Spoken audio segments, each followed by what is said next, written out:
Okay, we are on with this webinar about O2, Organic Organization. Thank you for everyone for coming. Um, so I'm going to talk about O2, and first I want to clarify what is O2. O2 is a social technology that helps organizations towards their journey into self-management. And the first, I think, important point to bring about is why a social technology, why we're proposing and organizing a social technology. So, in our view, in view Target Teal's view, social technology is a way to organize, to aggregate different practices, different concepts that emerge in a field of practice. So self-managing organizations, they're working with different ways. And if you look at them, they are social systems, very complex social systems, but they you can see some patterns, you know. So a social technology is a way to aggregate and organize those patterns, especially patterns that if they're combined, if they're applied together, they give a better result. So a pattern can be any practice, any tool, any concept that is applied to a specific context to solve a specific problem. And you can see in the landscape of self-management in organizations, different patterns emerging. And if we use those patterns, organize them, we can have probably an easier, journey. We don't think self-management as a destination. We think self-management as a direction. So you never reach self-management in full.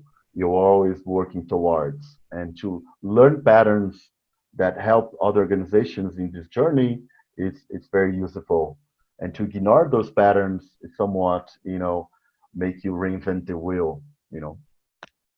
So the way we look at O2 is simply a social technology that aggregate different patterns and practices to help organizations in this self-management journey.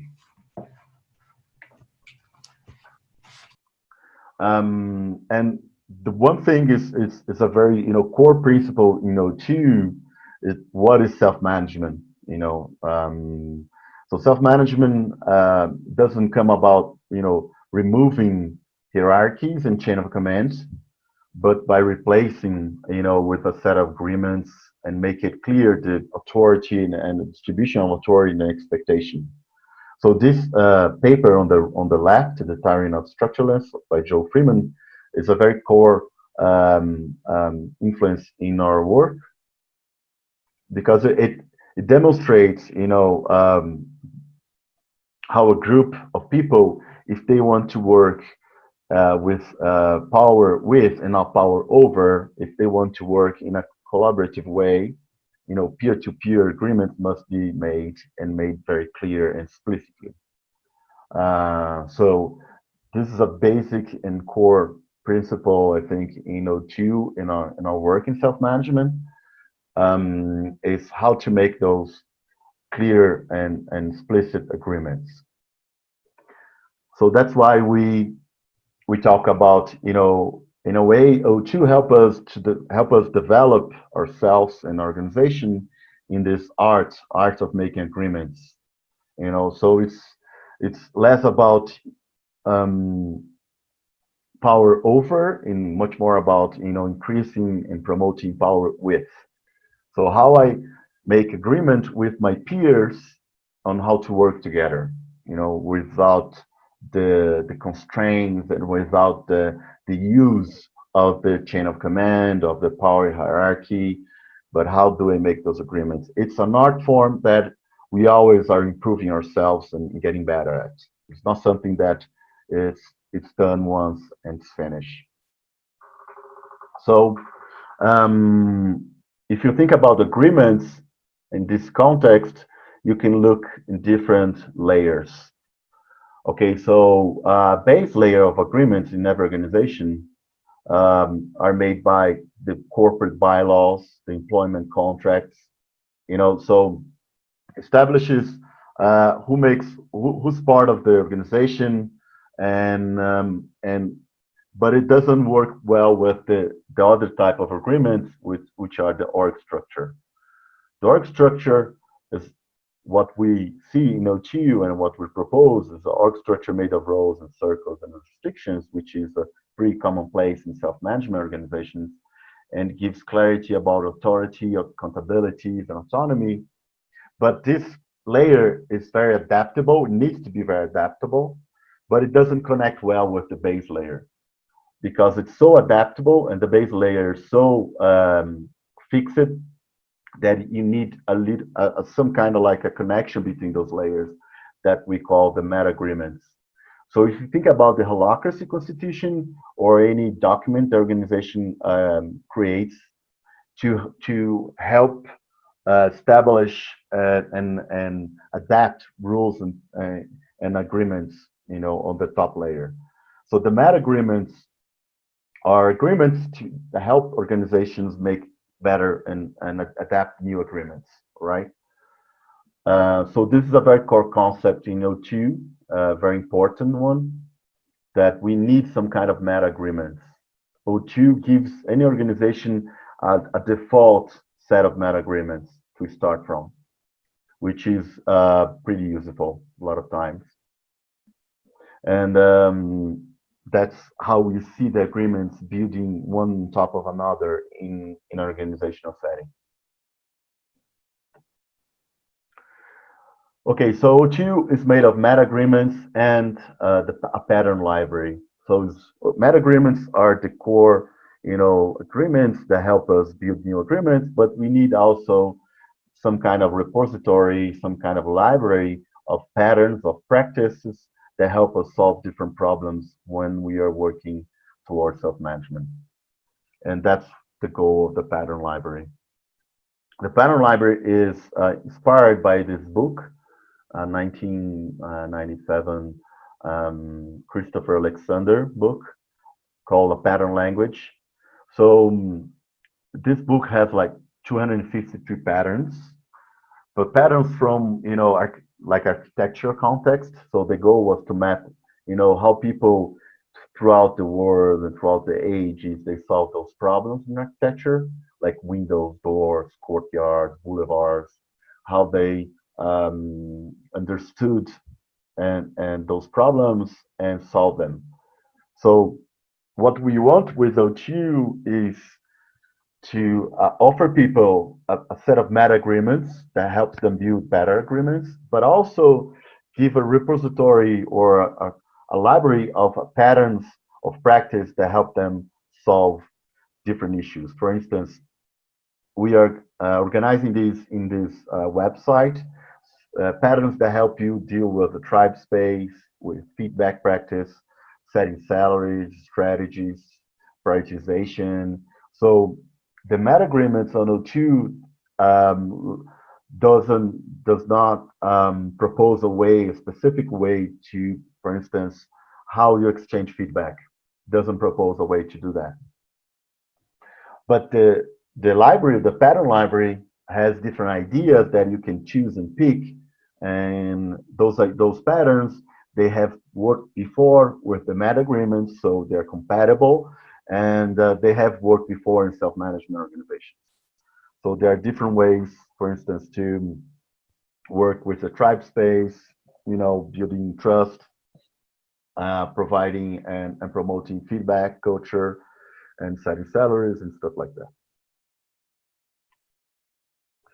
And the meta agreements, if you look at them, they are basically they're a way of translating or structuring three basic concepts, three basic constructs: roles, circles, and meetings. So O2 is quite easy to learn in the beginning because we simplify the basic building blocks for the structure.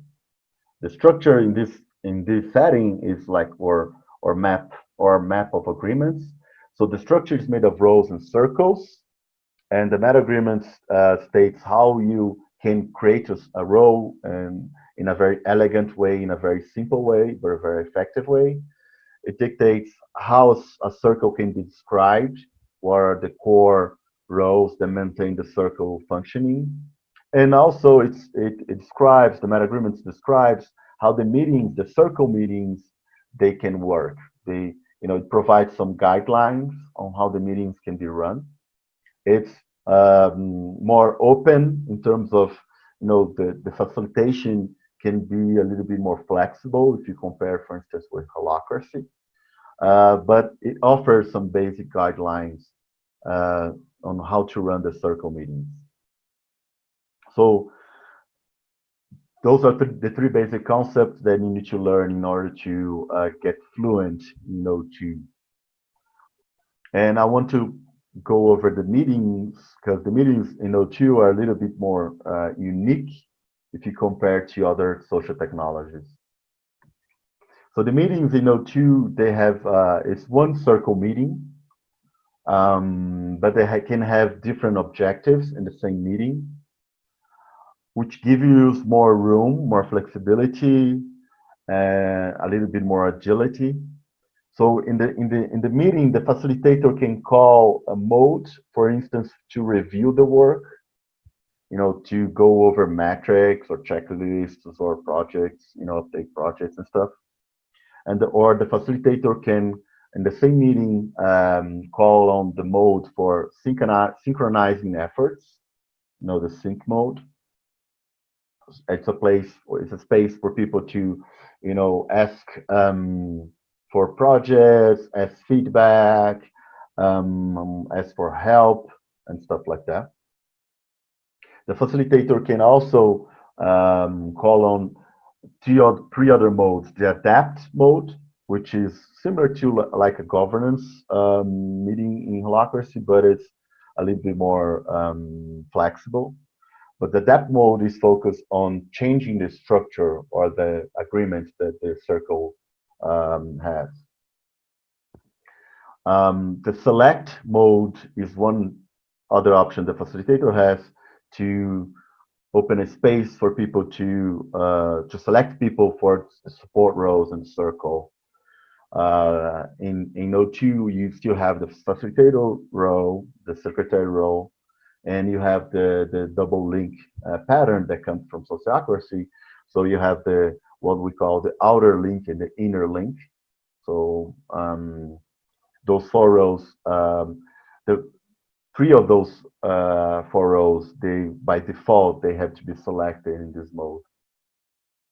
And then at last you have the care mode to care for the relationships, which is something that is very important in our work. We found that by working in organizational space, you solve a lot of issues, but sometimes you need to work on the tribe space. And the care mode is focused on that kind of space. I'm going to talk a little bit more in a second.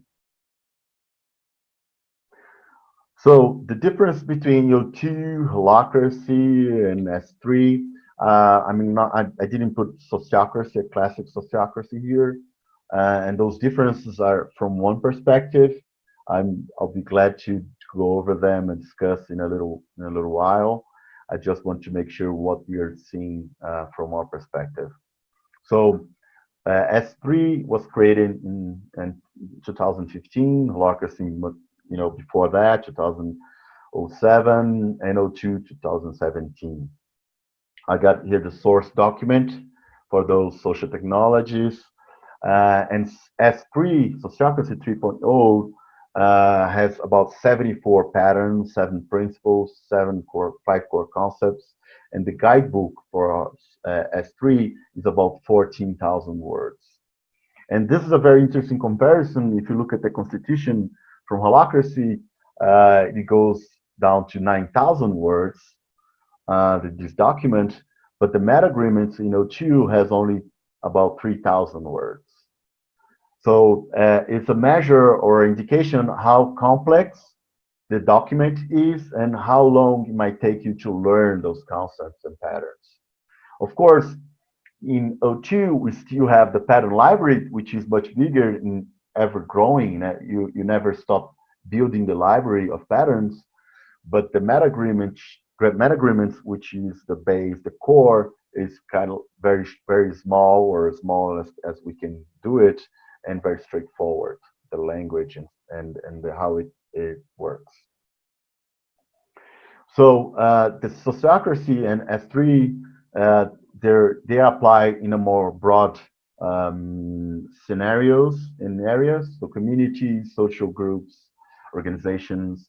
Holacracy and O2, they are more focused on organizations with more clear boundaries and a property that is clear defined who owns those assets in the organization.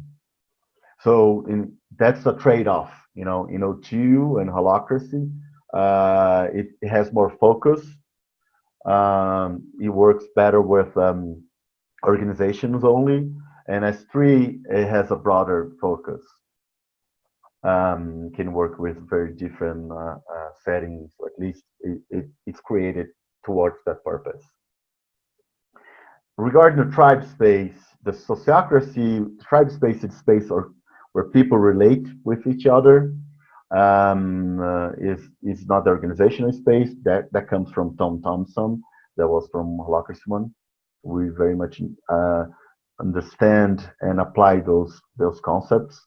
And the sociocracy 3.0 doesn't differentiate tribe space from organization space.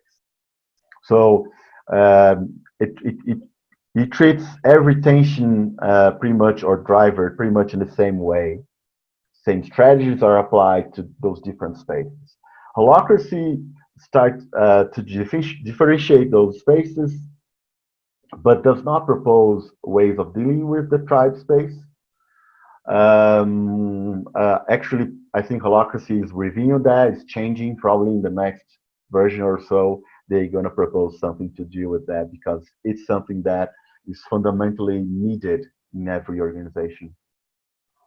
And O2, it differentiates both spaces and propose ways of dealing with.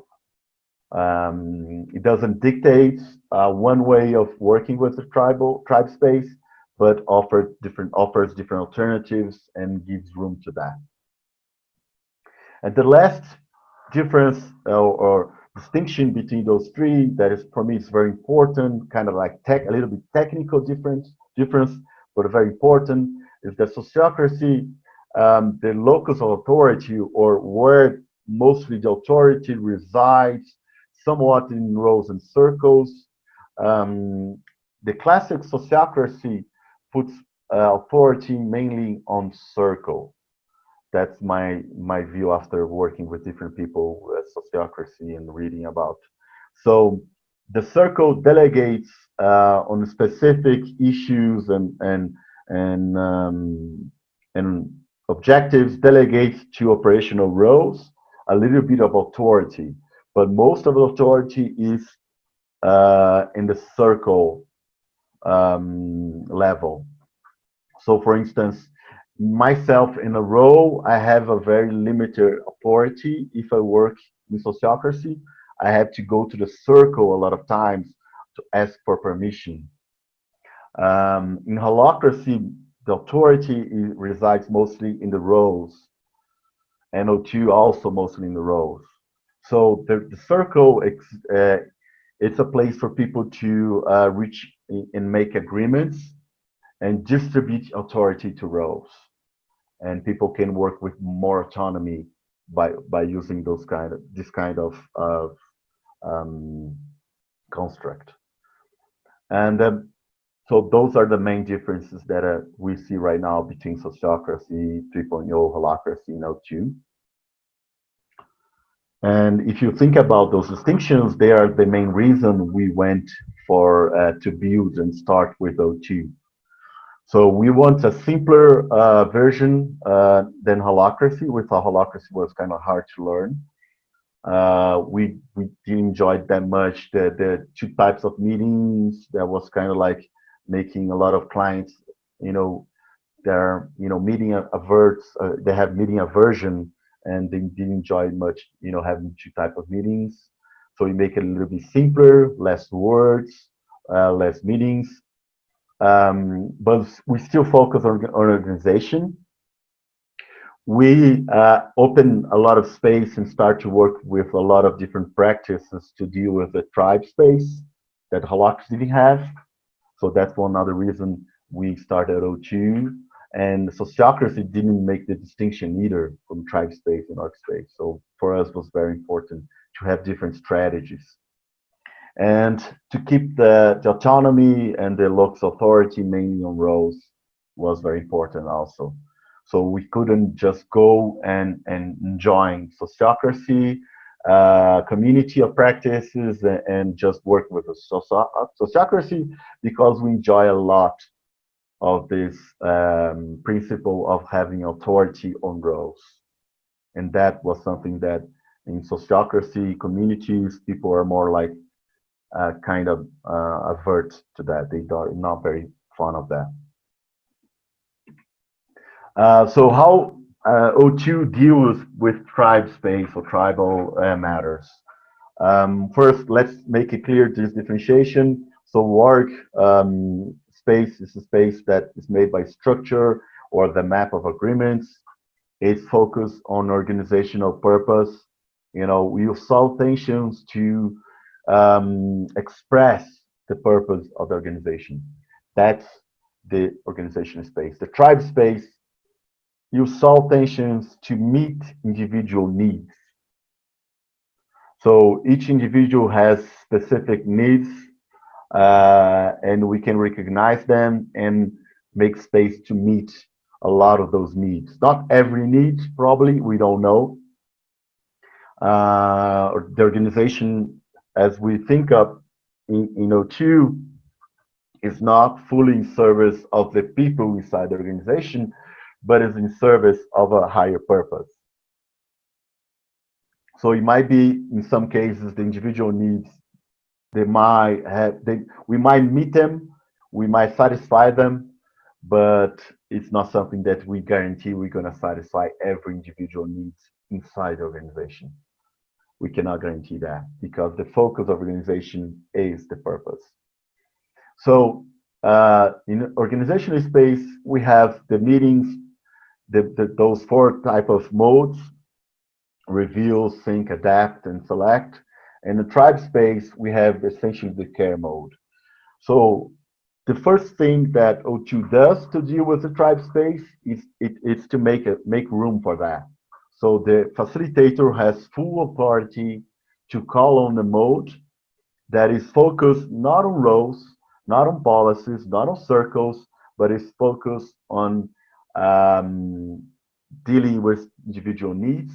It's focused on helping people to have a better, more empathy, to be better listeners, to create a psychological, safe space. So the first thing that O2 does is to open room for this kind of work and give authority to the facilitator. The second thing that O2 does is provide some patterns or some practice that people can learn and adapt to their specific context. So we work with different practice from nonviolent communication. We work with different practices from ZEG Forum, which is some practices that to solve and to leave conflict in a more healthy way, coming from Germany. I couldn't hear. Excuse me, couldn't hear that. What forum? ZEG Forum. I'm gonna put that some reference later on the presentation. I'm gonna put some reference down here, or that we can do it. So the ZEG Forum is very robust way to deal with the tribe space, and sometimes we have worked with some practices and some people that have experience with the ZEG Forum. I don't know if I'm saying right the name, Frank, so I hope you forgive me. Put the link on the chat. Okay, thank you, David. So this is ways that we are working and learning to take care of the tribe space. One space depends on the other. If you don't work with the tribe space, don't build trust, people, they cannot make healthy and good agreements on organizational space. If you don't make healthy and good agreements on organizational space, you stress out the tribe space. So they are very interdependent and they coexist in reality. But we have found out that if you work with different strategies, you have a better chance of success. So strategies for tribe space are different strategies than organization space. That's a very core tenet in O2. So what we have learned so far, approximately we work with 17 companies, adopting O2 practices and using O2 towards the, self-management journey, and which is roughly 470 people that have learned O2 and use into their day-to-day activities and business. What we have learned so far with them, first, in some contexts, we have to focus on tribe space and rebuilding trust, sometimes for weeks before getting to workspace. Before, describing roles and writing down roles and circles, sometimes, not every time, we encounter contexts in clients where we have to focus on tribe space. I have to focus on rebuilding trust. People have to trust each other so we can go on and move on to workspace. This is one thing we learned. The other thing is that circle meetings are a great way to help people in changing habits. And if we put the care mode in circle meetings as well, we also have a place for people to leave and start to build a very safe space, psychological safety in the organization, which is a very important thing in self-management. So circle meetings are not just to change habits in terms of authority distribution, how I make my intention clear, how I'm more accountable for my intentions and the ways to solve them, but also it's a place to improve the psychological safety of the group. So this is a very interesting thing we learned and benefited. The other thing we learn is that the adapt mode sometimes is the hardest, or frequently is the hardest mode for the group or the circle to get fluent, to get to use it in a more in frequent ways and to solve different tensions and take full advantage of it. So it's the hardest. The care mode, if you have a good enough facilitator to run it, it's pretty easy to propose, even in very corporate settings. We found out that if you take some some measures, if you take some care, if you take you can build a very interesting and powerful care session for people to care for the relationship. But the adapt mode, to propose changes in roles, changes in circles, this is something people are not very used to and takes a lot of time. Or it might take from 1 month to 3 months or even more. So this is the hardest part. The fourth thing I want to highlight that we learned, there are so many variables and ways of working towards self-management, and O2 does not make it straightforward, does not dictate one way of working towards self-management. O2 only makes it easier. So it's still a very hard thing to do. It's still in some places, in some moments, very messy, very confusing. You have to change habits, culture, practices, policies, and stuff like that. It's not straightforward. And O2 is not one way, simple way of working and doing self-management. It's just a social technology that makes it easier. It's just that, but it's very important, by doing that, you have an extra advantage and edge by using O2. Before we go into questions, I want to point out some next steps on learning more about O2. First, more content is coming in English, ebook, which is an introduction to O2 in English is coming soon. Our online course, we are making in Portuguese. We're going to add subtitles, and the videos for the online course will be freely available for everyone, which is very good. Let's make it happen, a live workshop somewhere outside of Brazil would be great. This is, you know, a little invitation and also, you know, a challenge for anyone trying to work with cell management.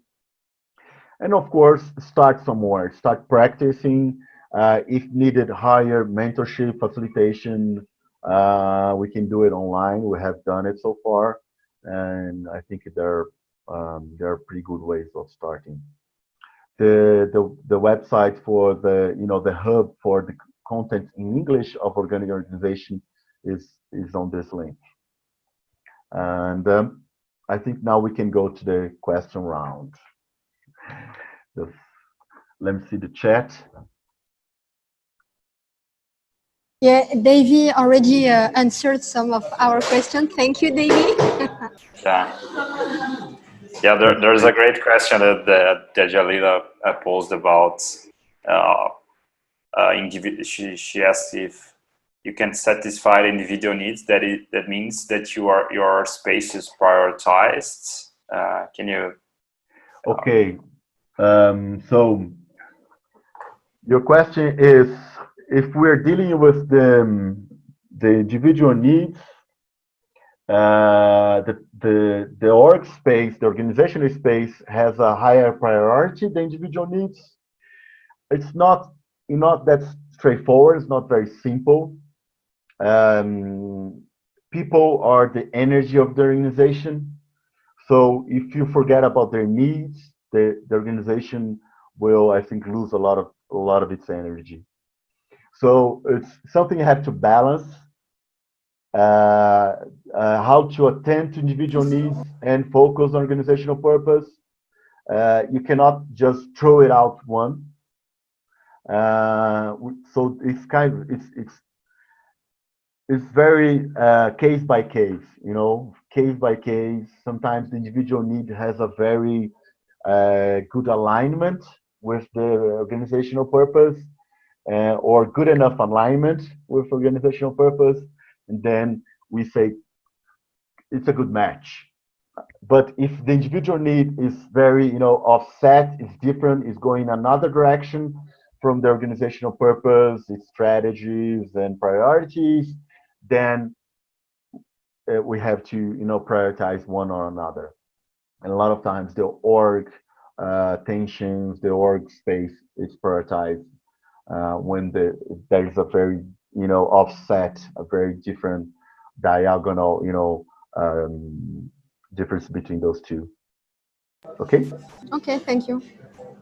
Yeah, I'll also add that I think, you know, one thing is it's great to make it clear is that the care mode is not used for changing the organizational structure or making any requests to roles or nothing like that.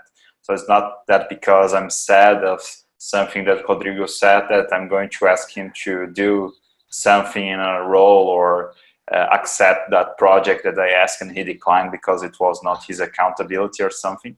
So the care mode is not used to make any requests regarding roles. Actually, it's one of the few rules in the care mode. So you must not invoke roles or call for partners' duties. So you are related to people as people without any filters from the organization.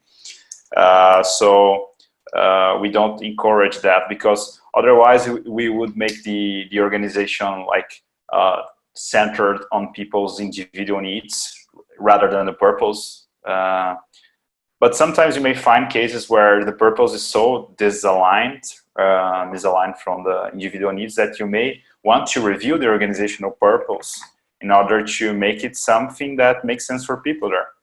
But then you must do first that. So you need to review purpose and agree about purpose, and afterwards you can start to make changes to the structure.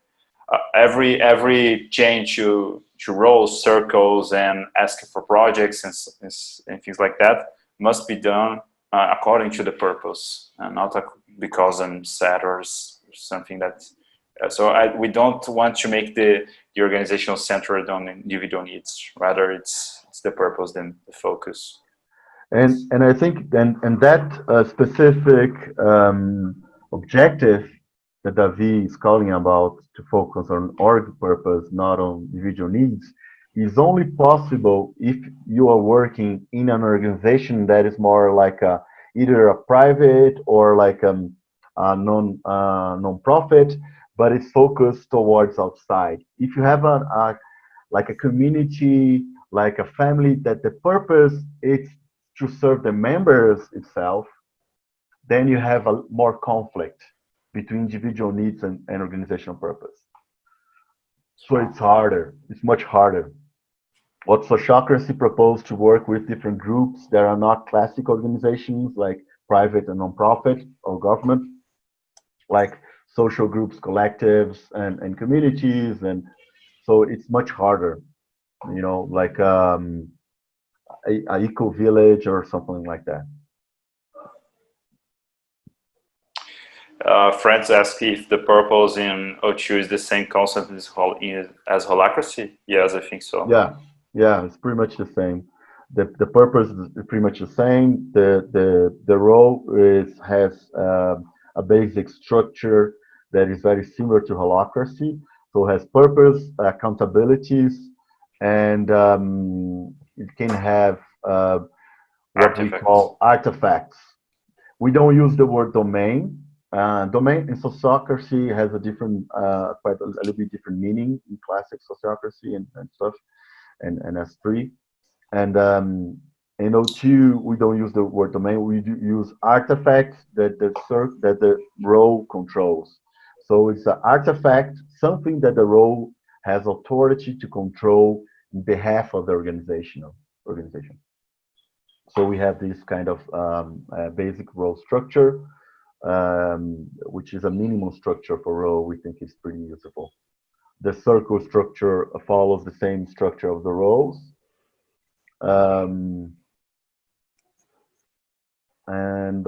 Yeah, that's it. Any other questions? Yeah, I have one, but I think I need to, the library, pattern library. Yeah. So if I clearly understand, it's kind of like a knowledge base, and you have some situation, whatever, so on.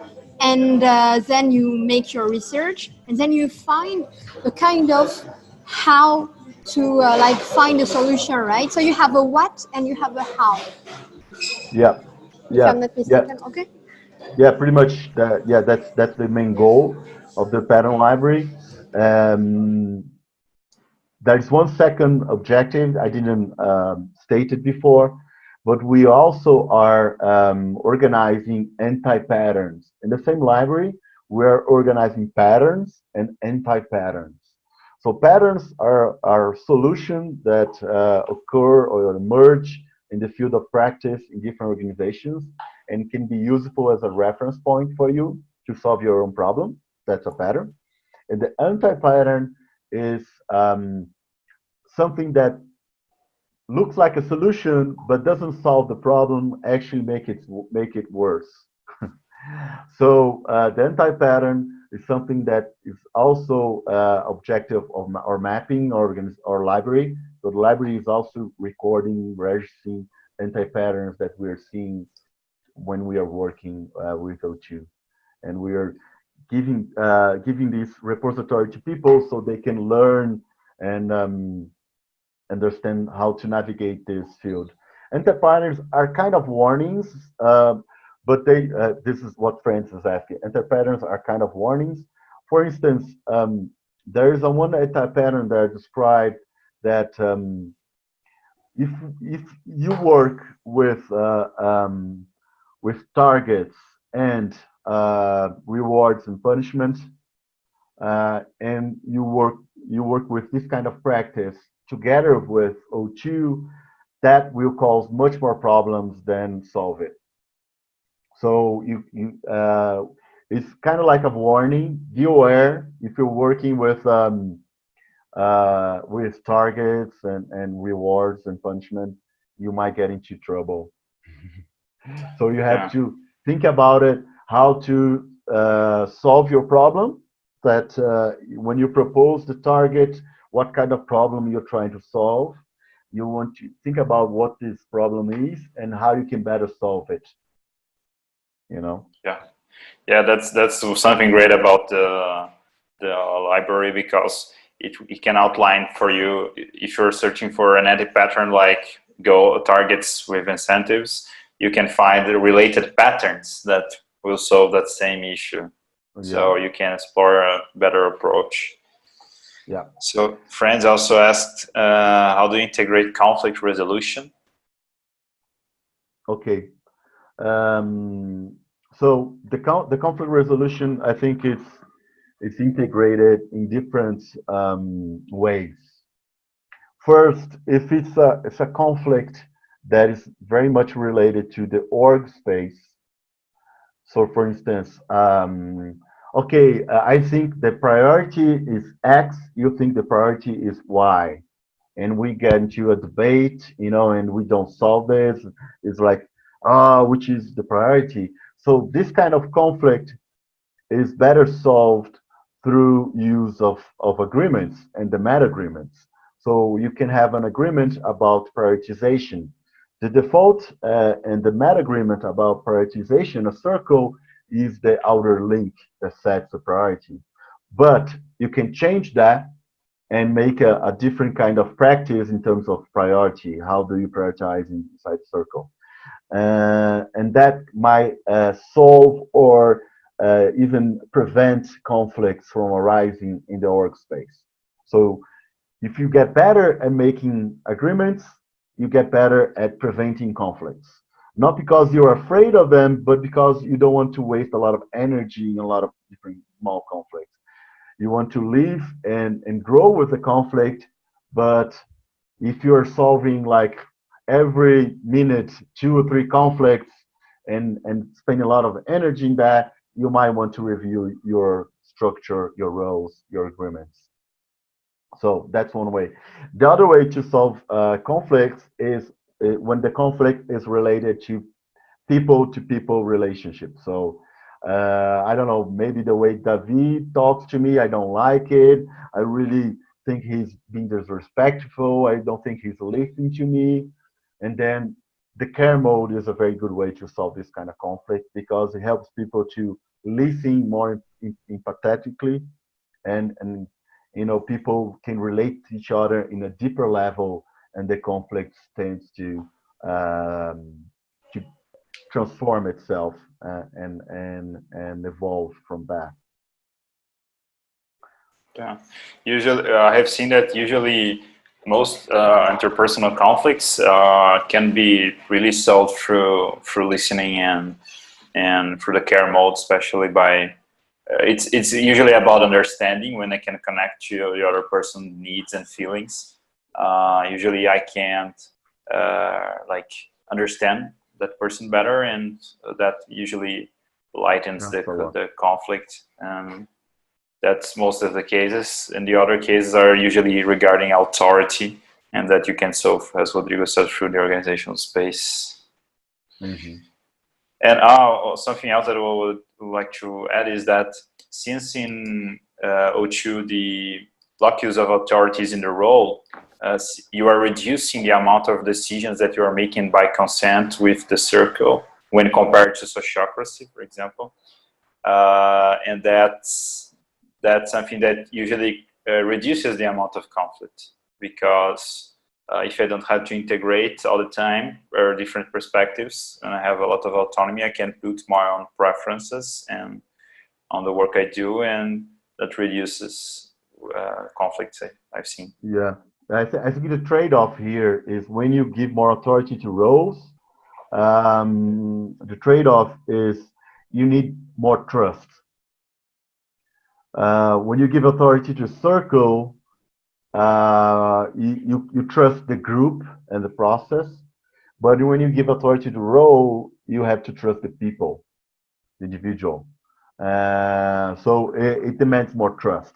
But once you get the trust going and if you practicing this distribution of authority, it's very powerful and it makes life easier in a lot of ways. That's why we really think it's a key component, to maintain authority, most of authority in the roles. So the consent process, and friends ask here, I have the impression that a lot of people don't really expect to use the consent process to conflict resolution. Uh, I think people are not used to the consent in any way, in any use. The way you use consent or a variation of consent process inside the adapt mode is to change the agreements. But we are not, as a default, we don't use consent process in every other decision.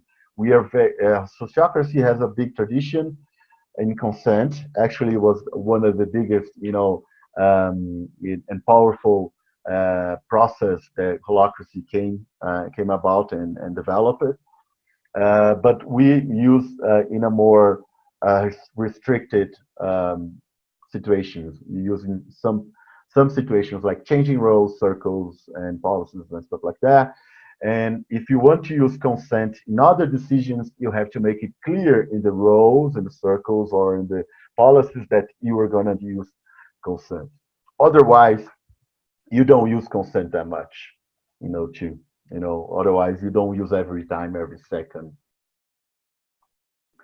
So one more question from friends. How are your criteria for valid objections? So our criteria for valid objections are somewhat similar to holacracy because in the adapt mode, especially when you think objections in adapt mode, they're very similar to holacracy. So it's not easy to make a valid objection and to pass all the criteria. If you use consent in other process, you might not use the same criteria. For instance, if we use consent in select process, in select mode, we don't use the same criteria. It's more open criteria, more subjective. So it depends a little bit. I think that's it for now. I think we're reaching the end of our webinar. I want to thank everyone. If you have any more questions, please forward us in our email or comment below. We're going to post this on YouTube.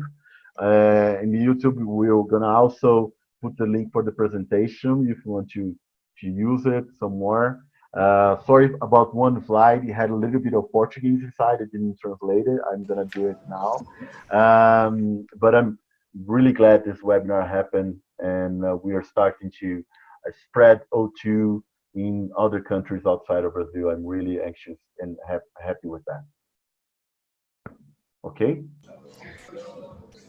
Thank you, everybody. Goodbye. Have a nice week. Thanks. Obrigada. Thank you. Obrigado. Ciao, ciao. Bye-bye. Obrigado. Thank Tchau. you. Bye-bye. Thanks.